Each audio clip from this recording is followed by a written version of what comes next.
Kita ke Ukraina sebagai contoh bernegara yang salah karena bergantung dengan asing dalam kebijakan bernegaranya. Bersama ini kita juga mengingatkan betapa bajingannya Amerika, dan kita juga tidak pernah bosan untuk selalu mengingatkan betapa kampretnya Tiongkok. Intinya adalah New Mind ingin perang dihentikan segera saat ini, dan untuk hal itu sangat mungkin terjadi. Namun kita semua tahu, semua pihak tidak ada yang ingin perang ini berhenti segera. Cara menghentikan perang dengan usulan sederhana, yaitu dengan duduk di meja perundingan. Dan apa yang terjadi pada saat ini, misalnya 20% wilayah Ukraina diberikan ke Rusia, yang artinya Rusia menang perang. Namun efek dari hal ini adalah kerusakan tidak tambah banyak dan berhenti sampai di sini. Lalu ada lagi pendapat lain di elit pejabat Amerika bahwa untuk menyelesaikan perang adalah dengan mengalahkan Putin sesegera mungkin. Dan sekali lagi, apa yang dipikirkan elit Amerika itu tidak benar dan sulit mengalahkan Putin di medan perang sekarang. Pernyataan Biden dengan pedenya berkata, kita akan mengalahkan Putin dengan keyakinan 100% adalah propaganda manis-manis lambenya politikus. Hal itu tidak mungkin terjadi. Amerika menang 100% di Ukraina dan Putin kalah adalah tidak mungkin. Bagaimana bisa mengalahkan sebuah negara yang punya 1.600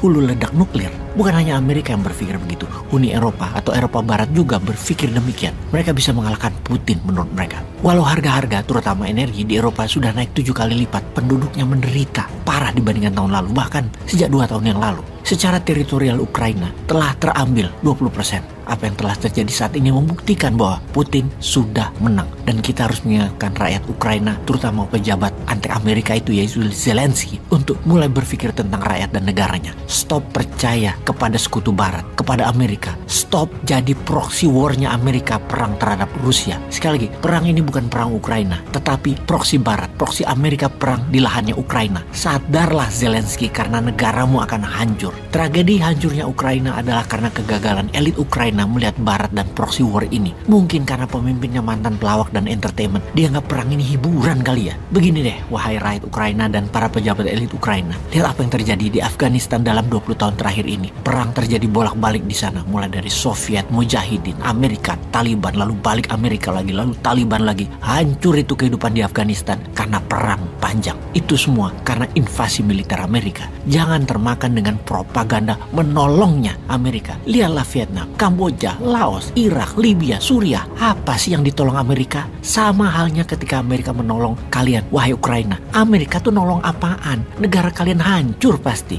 Begini melihat elit pejabat Amerika itu. Sejak tahun 1992 mereka percaya bahwa Amerika adalah satu-satunya negara superpower dan harus begini selamanya sebagai world only superpower. Jadi Amerika harus mengendalikan dunia selamanya. Wahai rakyat Ukraina, kalian ini sulit untuk menentukan hidup kalian kalau sudah di tangan Amerika. Ke depan mau ekonomi, mau militer, Anda sudah dikunci, sudah jadi budak barat. Apapun yang Amerika lakukan dengan akan menjadikan Ukraina anggota NATO, lalu dengan menjadi anggota NATO, maka barat akan punya pangkalan militer di sana. Amerika akan bangun pangkalan militer di sana. Dan inilah ancaman bagi Rusia. Ini semua adalah nation threat-nya Rusia. Contoh nih ya, contoh. Kita akan mengingatkan negara pemerintah Meksiko untuk tidak bekerja sama dengan Tiongkok, di mana Tiongkok bisa membangun pangkalan militernya di Meksiko. Dan kalau hal itu terjadi, dalam hitungan menit Amerika pasti menyerbu Meksiko. Karena pangkalan militer tadi dan kerjasama tadi dengan Tiongkok adalah Amerika nation threat-nya, ancaman bernegara Amerika. Atau misalnya ya, kalau Indonesia negara berdaulat seperti Rusia aja,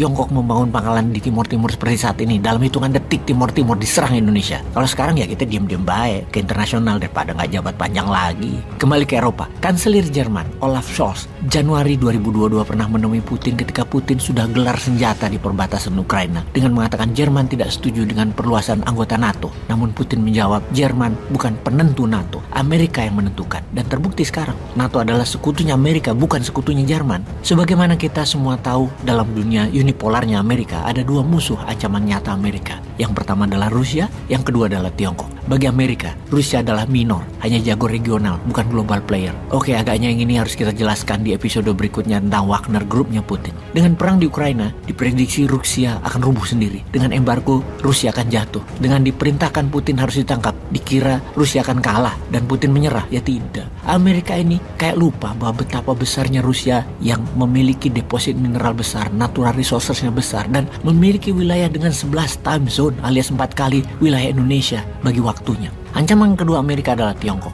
yang sesungguhnya karena Amerika hingga saat ini tidak tahu dengan cara apa mengcounter Tiongkok dengan tepat. Salah satu strategi Amerika adalah dengan main keras di Ukraina terhadap Rusia sampai Rusia kalah. Karena kalau tidak kalah atau Rusia menang, pasti Tiongkok akan melakukan hal yang sama nantinya dengan Taiwan dan Amerika akan kalah lagi. Disinilah kita ingin mengingatkan kepada rakyat Ukraina. Amerika membantu Ukraina bukan membela kalian, tapi untuk melemahkan Rusia dan untuk menunjukkan kepada dunia Amerika masih superpower, di mana perang di Ukraina adalah efek gentar kepada Tiongkok untuk tidak macam-macam dengan Amerika di Taiwan. Namun ego elit Ukraina menyebabkan hilangnya ribuan nyawa, pastinya kita semua tahu. Pindahnya 5 juta imigran keluar dari Ukraina dan hancurnya puluhan kota. Rusaknya kehidupan Ukraina. Jadi hati-hati wahai pejabat. Cobalah ngaca kalau kebijakan Anda menyusahkan rakyat. Hentikan jabatan kalian. Ubah strategi bernegaranya yang berpihak ke rakyat dan berdaulat. Itu yang lebih penting.